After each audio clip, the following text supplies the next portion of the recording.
रहे थे कि दृढ़ता हमें करनी है ना, दृढ़ता अपने स्वरूप पर करनी है। अगर बाहर संसार पे करते हैं तो ये जन्म मरण का चक्कर ख़त्म ही नहीं होगा, और अगर अपने अंदर करते हैं, अपने स्वरूप में करते हैं, तो वहीं पे ही हो गया ज्ञान, वहीं पे ही ख़त्म हो गया, वहीं बंधन मुक्त हो गया वो। अब यही हमारा कल चल रहा था, यह भी निश्चय बुद्धि का ही है ना। जो दोनों निश्चय हो रहे हैं तो बुद्धि के द्वारा हो रहे हैं, इसको भी अपना दृश्य रूप जान के अवार्ड मानस गोचर हो रहा है। साक्षी भाव भी उपाधि है। अब हम कह रहे हैं ना सच्चिदानंद या साक्षी, ठीक है, तो ये भी तो जान की बोल रही हैं, अंतःकरण से जुड़ के ही हम बोल रही हैं। तो कह रही हैं ये भी उपाधि के अंदर है, पूरे कुछ नहीं, असत जड़ दुख रूप अपनी दृश्य विषय। देखो हम बैठे हैं, अब जैसे समझ लो हम नदी के अंदर बैठे हुए हैं, है ना, ये प्रवाह चल रहा है, प्रारब्ध का ये प्रवाह चल रहा है, ये संसार रूपी नदी है हमारी, इसके ऊपर हम बैठे हुए हैं, बैठे संसार के अंदर है, नदी के अंदर है। कहते हैं जल का भी ना पता चले, जल के अंदर जो तरंगे आ रही हैं, लहरें आ रही हैं, इसका भी ना पता चले। अब कहने का क्या मतलब है, अच्छा आ रहा है, बुरा आ रहा है, ये भी ना टच हो हमें अंदर, मन में ना लगे, ये भी ऐसे लगे आया और गया, है ना। जैसे बाहर किसी दूसरे व्यक्ति का सुख दुख होता है, हमारे लिए कैसे होता है, आया और गया, ऐसे इसका अगर कोई सुख आ रहा है, कोई दुख आ रहा है, तो कैसा, आया और गया। साक्ष्य भाव भी उपाधि है, पूरे कुछ नहीं, असत जड़ दुख रूप अपनी दृश्य विषय, अहम निश्चय भूल कर भी मत करना, है ना। जो ये जड़ है, दुख रूप है, इसके अंदर मैं बुद्धि ना आए। शरीर लेकर बैठे हैं, पक्की बात है, दुख भी आएगा सुख भी आएगा, मिश्रण है ये। अब मिश्रण है, पता है मेरे को इसका मटेरियल, ये दोनों आने हैं, तो फिर किसको पकड़ें किसको छोड़ें। अगर हम इसको भूल कर इसको पकड़ लेते हैं, इस शरीर को पकड़ लेते हैं, इस शरीर के दुख को या सुख को पकड़ लेते हैं, तो क्या होगा, हमें कोई जन्म के चक्कर से छुड़ा ही नहीं पाएगा, ये चक्कर हमारा चलता रहेगा। और पकड़ते हैं, हम चाहते हैं हमारे जैसे हम कहीं वैसे हो, वैसा होगा नहीं, तो क्या होगा, दुख होगा, विक्षेपता आएगी। फिर कहते हैं आगे जो तेरी मर्जी हो तो वही कर। अब हमें बता दिया, अब आगे जो मर्जी है ना, देखो किसी को कोई ज़बरदस्ती नहीं कर सकता। अगर हम खुद छूटना चाहते हैं तो छूट पाएंगे, अगर हम छूटना नहीं चाहते, चाहे सामने हमें गुरुदेव महावाक्य देते रहे, हमें कुछ असर नहीं होगा। पराशर ने कहा, हे मैत्रेय, इस प्रकार जड़ भारत कहकर तुष्रीम हुए, अपनी इच्छा अनुसार चले गए, और राजा अपने स्वरूप में स्थित जीवन मुक्त होकर अपने राज्य व्यवहार को कर्ता भोक्ता बुद्धि रहित करने लगा। ये संवाद किसका चल रहा था, राजा का और जड़ भारत जी का, है ना। राजा ने कहा था कि आप कुछ उपदेश दो मेरे को, कि जो उपाधि जो स्थिति आपने प्राप्त की है वो मैं भी प्राप्त करूं। तो जड़ भारत जी ने ये सारा उपदेश दिया, महावाक्य दिए, फिर बाद में वो चुप हो गए, है ना। फिर आगे राजा को कह गए, आगे तेरी जो मर्जी है तो वही कर। अब राजा ने वो जो उनके महावाक्य थे उनको लिया, व्यवहार के अंदर लिया, पर बुद्धि से भोक्ता भाव को छोड़ दिया। पराशर ने कहा, हे मैत्रेय, तू भी इसी निश्चय को धारण कर और देह अभिमान को त्याग, मैत्रेय ने कहा, मुझ में ग्रहण त्याग दोनों ही नहीं है। मुझे अस्थि भांति प्रिय से आगे ही नाम रूप पृथक नहीं है।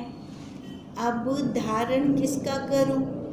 है ना, मैत्रेय जी देखो घुमा फिरा के ना वैसे अपनी जैसी बात को ले आते हैं।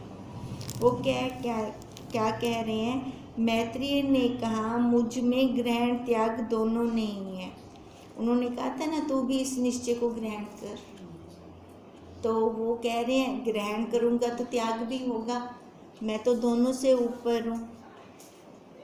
मुझ अस्थि भांति प्रिय से आगे ही नाम रूप पृथक भी मेरे से कोई भी, मैं कैसे अस्थि भांति नाम से देख रहा हूँ, अस्थि भांति प्रिय रूप से, है ना, नाम रूप मेरे से पृथक नहीं है।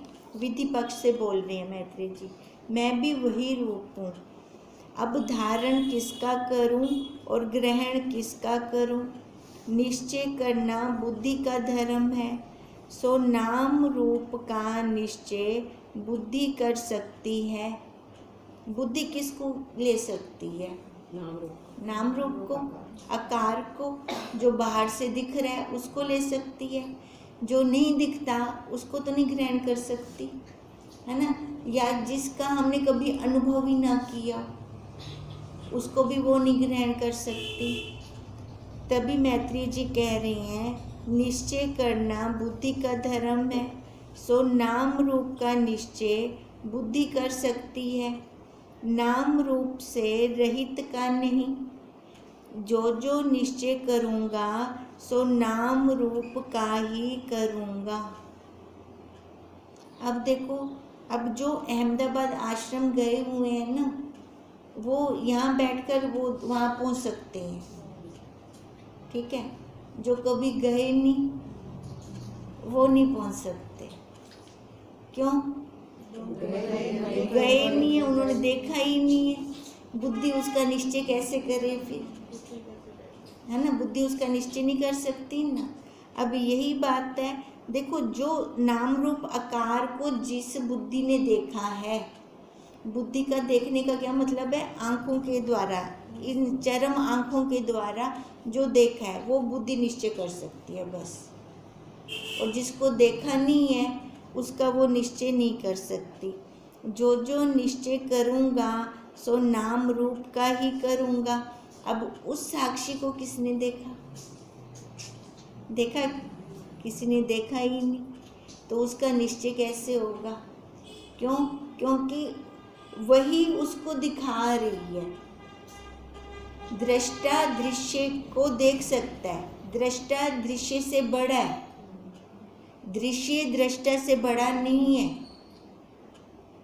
अब जो बड़ा होगा वही छोटे को दिखाएगा, है ना। अब जैसे पिता बाप के जन्म को नहीं जान सकता, नहीं जान सकता ना। बेटा बाप के जन्म को नहीं जान सकता, पिता जान सकता है। बेटा क्यों? बेटा उसने देखा ही नहीं बाप का जन्म, पिता ने देखा है बेटे का जन्म, वो बता सकते हैं हमें। ऐसे ही बुद्धि हो गई बेटा और वो साक्षी हो गया पिता। अंत में नाम रूप की ही प्राप्ति मिलेगी। सो अब ही यतन बिना नाम रूप की प्राप्ति है। फल क्या हुआ? देखो, अंत में नाम रूप की प्राप्ति मिलेगी। अब बुद्धि जो निश्चय करती है नाम रूप का ही करती है। अब जब तक हम बुद्धि से परे नहीं जाते तब तक हम ये नाम रूप से हट नहीं सकते। अब जैसे हम कहते हैं कि मैं देह नहीं हूँ, कैसे कह रही हैं? शरीर पे बैठ के कह रहे हैं मैं देह नहीं, मैं इस शरीर को बोल रही हूँ, मैं इस शरीर को बोल रही है ना। पर जैसे माता जी कहते थे, अरे तू ब्रह्म है, वो तो उस स्टेज पे स्वरूप पे बैठ के, स्वरूप पे बैठ के, है ना। अगर जैसे हम कहते हैं मैं देह नहीं हूँ, है ना, तो स्वरूप पे बैठ के हम कहते हैं कि मैं देह नहीं हूँ। तो इसका मतलब मैं वो साक्षी हूँ, पर ये देह दिख रही है। हाँ, फिर स्वरूप पे बैठे नहीं है, बोल रहे हैं। हाँ देखो, दिख रही है, देह दिख रही है। देह दिखते हुए भी जब भी माता जी कहते थे अरे तू ब्रह्म है, तब भी तो देह थी, है ना। पर निश्चय कहाँ करवा रहे थे? स्वरूप में करवा रहे थे। अब जब भी हम कहें कि मैं देह नहीं हूँ, तो इसका मतलब मैं ब्रह्म हूँ, ठीक है। अब ब्रह्म हूँ तो ब्रह्म नहीं दिखता पर देह दिखती है, तो इसका मतलब मैं निश्चय किसका होना है? शरीर का, स्वरूप का, स्वरूप का होना है निश्चय, है ना। तो शरीर को हम हटाकर, क्यों इसको मैंने जान लिया ये असत्य है, जड़ है, दुख रूप है। जब मैंने इसको ऐसे जाना तब मैंने उसका निश्चय किया, उस साक्षी का निश्चय किया जो भले दिखता नहीं है, फिर भी उसकी अनुभूति ली, अनुभूति ध्यान में समाधि में ली, अनुभूति में वो आनंद लिया। उस आनंद को मैं जागृत में ग्रहण करना चाहती हूँ। मैं चाहती हूँ मेरा वो ध्यान समाधि तक सीमित ना रहे, वो तो जब मैं बैठूंगी तब आएगा। पर जब मैं ना बैठूं 24 घंटे, तो हम ध्यान समाधि में नहीं बैठ सकते। जब मैं ना बैठूं तो मैं चाहती हूँ मेरे को वो वाला आनंद आए। अब वो वाला आनंद तो तब आएगा जब मेरे को दृढ़ता होगी अपने आप की, इस नाम रूप आकार से हटकर, इससे परे जो वस्तु है, जब उसकी दृढ़ता होगी तब मेरे को वही मिलेगा। तब का अंत में नाम रूप की ही प्राप्ति मिलेगी। हम जहाँ पर भी देखेंगे, जिधर भी जाएंगे, हमें क्या मिलेगा? ये नाम रूप आकार पदार्थ, जहाँ तक आंखें देख सकती हैं, ये नाम रूप आकार और पदार्थ मिलेगा। सो अब ही यतन बिना नाम रूप की प्राप्ति है यतन बिना। अब भी ये है प्या नाम रूप, तो शुरू तो ये, ठीक है। फल क्या हुआ सो कहो, फल क्या हुआ? जन्म मरण संसार चक्कर चल रहा है। तो वो कह रही है मैं चैतन्य बुद्धि से परे हूँ, कौन निश्चय धारण करे। मैं चैतन्य, अब निश्चय तो उसका धारण, अब मैत्रेय जी की बात चल रही है ना, मैत्रेय जी बोल रहे हैं भी मेरे को ये सारा कुछ दिख रहा है, ये नाम रूप आकार बिना यतन के है। तो उन्होंने कहा तो निश्चय कर, तो वो कहते मैं निश्चय किसका करूं? निश्चय तो उसका होगा जो मैं देखूंगा, निश्चय उसी का होगा ना। तभी कह रही हैं मैं चैतन्य बुद्धि से परे हूँ, कौन सा निश्चय धारण करें। असली पूछो तो मैं ही चैतन्य बुद्धि आदिक दृश्य अवार्ड मानस गोचर होकर भी बुद्धि आदिक ध्याता ध्यान ध्येय सर्व दृश्य को धारण कर रहा हूँ। अब क्या कह रहे हैं?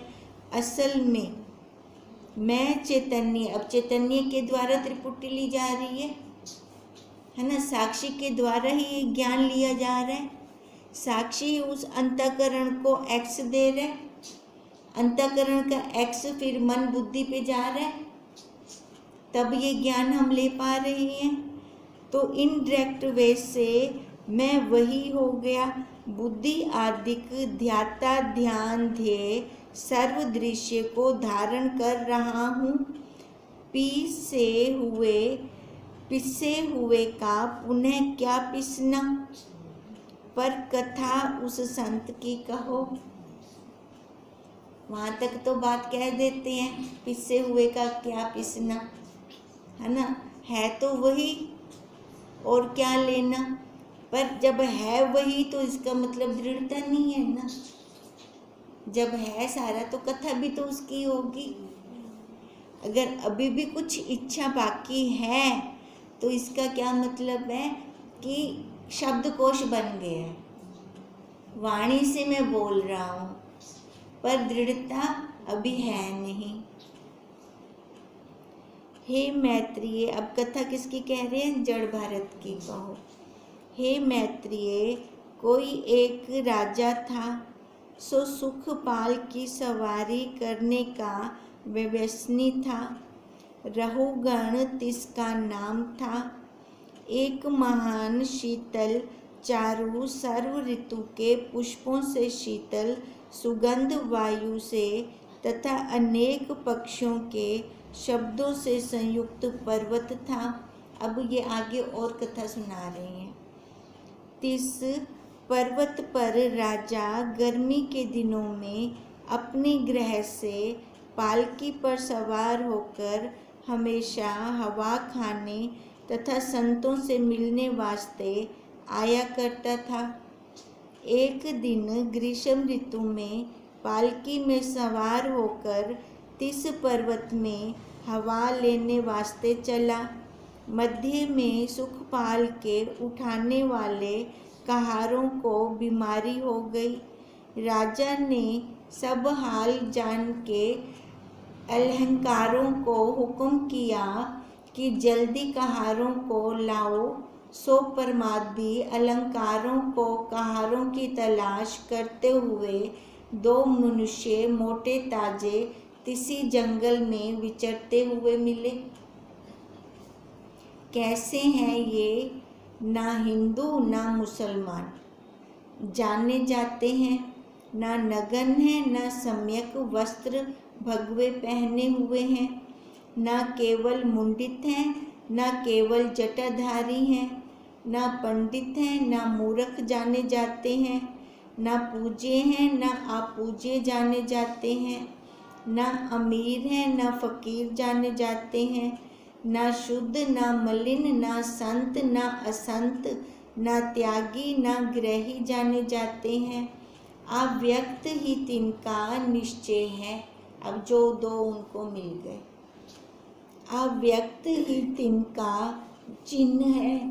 ना इच्छावान है, ना अनिच्छित प्रतीत होते हैं, ना शक्तिमान, ना अशक्तिमान प्रतीत होते हैं, ना सर्वज्ञ, ना अल्पज्ञ प्रतीत होते हैं, ना मौनी, ना अमौनी प्रतीत होते हैं, ना रागवान, ना विरागवान मालूम होते हैं, ना श्रेष्ठ आचारवान, ना अश्रेष्ठ आचारवान जाने जाते हैं, ना भयवान, ना अभयवान प्रतीत होते हैं, ना क्रोधी, ना शांतिमान, ना गुरु, ना शिष्य कर प्रतीत होते हैं, ना विवेकी, ना अविवेकी, ना धूर्त, ना अधूर्त जाने जाते हैं, ना धर्मी, ना अधर्मी, ना उदार, ना कृपण जाने जाते हैं, ना कर्मकांडी, ना अकर्मकांडी, ना उपासक, ना अनुपासक जाने जाते हैं, ना कवि, ना अकवि, ना कामी, ना अकामी, ना जीव, ना ईश्वर जाने जाते हैं। अभी ये किसके बारे में बता रहे हैं? वो जो दो उन्होंने पकड़े थे, राजा की पालकी उठाने के लिए ढूंढ रहे थे ना। राजा की पालकी कौन उठाए? तो उन्होंने जंगल में से दो ये आदमी देखे, है ना। तो ये कैसे था, कैसे जाने जाते थे, उनका विवरण बता रहे हैं। ना भक्त, ना अभक्त, ना लोभी, ना अलोभी, ना समोही, ना अमोही जाने जाते हैं, ना ज्ञानी, ना अज्ञानी प्रतीत होते हैं, ना सम्यक कर्ता, ना अकर्ता, ना भोक्ता, ना अभोक्ता प्रतीत होते हैं, ना मानी, ना अमानी प्रतीत होते हैं। तात्पर्य यह है कि बाहर किसी भी असाधारण लक्षण करके नहीं जाने जाते, किंतु तिनका स्वयं संवेद लक्षण है। जंगली पुरुषों के समान वामदेव, जड़ भरत ये दोनों थे। उनका समसंवेद लक्षण था, है ना। कैसे जंगली, जैसे जंगल में रहते हैं वैसे थे। संत कौन थे दोनों? वामदेव और जड़ भरत जी। तीन दोनों को पकड़कर राजा की सुखपाल में जोड़ दिया और कहा जल्दी चलो। सो वे कभी जल्दी चलें, कभी खड़े हो जावें, कभी हंसें, कभी मौन होवें, कभी पालकी कंधे से गिर पड़े, कभी टेढ़े चलें, कभी सीधे चलें। राजा और अहलकार बहुत तिरस्कार के वाक्य कहने लगे, क्योंकि सही ढंग से नहीं चल रहे थे ना, और वो अपनी मौज मस्ती में थे। बल्कि मूर्ख जो राजा के खिदमतदार थे, सो हाथों से तथा लकड़ियों से मारने लगे, परंतु वे जैसे थे तैसे ही प्रसन्न मुख रहे, किंचित भी हर्ष शोक नहीं किया। तब राजा यह अवस्था देखकर तत्काल सुखपाल से उतरा और दर्शन करते ही परमाद को त्याग कर शुद्ध अंतःकरण हो विनती करने लगा, हे स्वास्विम, आप संतों को निष्प्रयोजन मैं असंत ने दुख दिया है, क्षमा करो और मुझको सत उपदेश करो। अब राजा को दर्शन मात्र से ही, है ना, अंतःकरण चेंज कर दिया, खाली उनके दर्शन से ही। तो वो क्या कहने लगा राजा, भी मेरे को क्षमा करो और मेरे को उपदेश करो।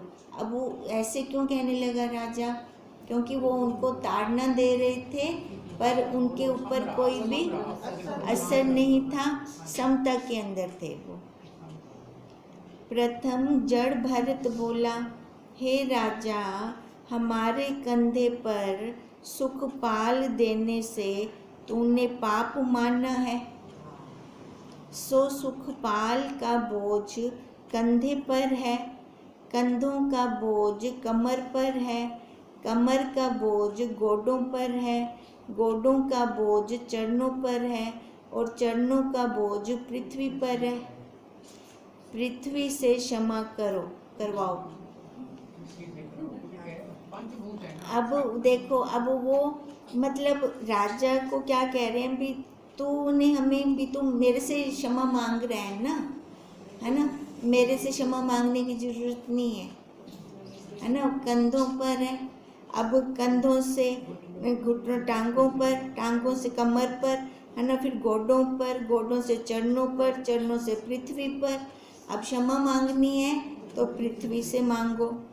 पृथ्वी का बोझा जल पर, अब आगे और, पृथ्वी का बोझा जल पर है, क्योंकि कार्य अपने उपादान कारण में ही रहता है, जैसे घट आदि पृथ्वी में ही रहते हैं, है ना, मटके मिट्टी के अंदर है ना, तैसे जल का बोझ अग्नि पर है, अग्नि का भार वायु में है, वायु का भार आकाश में है, आकाश समष्टि सूक्ष्म अहंकार महत रूप है, महत्व माया रूप है, और कल्पित माया का तथा माया के कार्य बुद्धि आदिकों का सर्वनाम रूप दृश्य का अधिष्ठान आधार तू ही सत्यचित आनंद साक्षी है।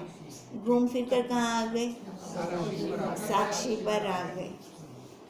इससे तू चैतन्य ही है, अपने ऊपर आप क्षमा कर व ना कर, हम क्षमा क्या करें। अथवा हे राजन, सुखपाल भी पृथ्वी आदिक पंचभूत हैं, और शरीर भी पृथ्वी आदिक पंचभूत रूप है। पंचभूत ही पंचभूतों से क्षमा करावें व ना करावें, है ना। तो इसमें मेरा क्या रोल है। अब देखो कितनी दृढ़ता है ना, कि मैं शरीर नहीं हूँ, शरीर रूप से उठकर कितनी दृढ़ता है। पंचभूत ही पांच भूतों पर क्षमा करें व ना करें, तथा पंचभूत रूप देह ही पंचभूत रूप पालकी पर सवार है। पांच भूत पे सवार है, और पांच भूत रूप ही पालकी के उठाने वाले हमारे शरीर भी पांच भूत रूप हैं। तुझ असंग निर्विकार निर्विकल्प संघात रूप त्रिपुटी के दृष्टा चैतन्य को लोगों के झगड़े से क्या पंचायत है। अब ये उनका ही झगड़ा है ना, तेरे क्षमा क्यों मांग रहा है? उनका कहने का मतलब ये है, हे राजन, वृथा अहंकार तूने किया है कि मैं सुखपाल पर चढ़ा हूँ। विचार, सुखपाल कहाँ है? काष्ठ ही है। काष्ठ पृथ्वी, पृथ्वी रूप है। पृथ्वी जल रूप है, जल अग्नि रूप है, अग्नि वायु रूप है, वायु आकाश रूप है, आकाश अहंकार रूप है, अहंकार महत्व रूप है, महतत्व माया रूप है। सो माया तुझ चैतन्य में रज्जु सर्पवत कल्पित है। ये सारा ही कल्पना है। अब ये वो बोल सकता है जिसको पूरी दृढ़ता हो, जो शरीर से उठ चुका हो। तुझ चैतन्य से पृथक नहीं, तू ही है। कहो सुखपाल कहाँ है? सुखपाल का स्वरूप विचारे बिना अभिमान मत कर।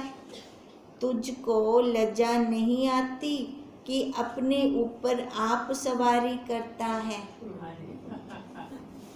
अब देखो कहाँ से कहाँ पहुँचा दिया ना उन्होंने। हो गई 5-7 लाइनें। यही आगे तो यही तो अभी 5-7 लाइनें हैं जी, 8 नहीं है, असली तो भी आएगी। खत्म हो गया। अब देखो कितनी दृढ़ता है उनको, आदि मुर्गी आता वो, है ना।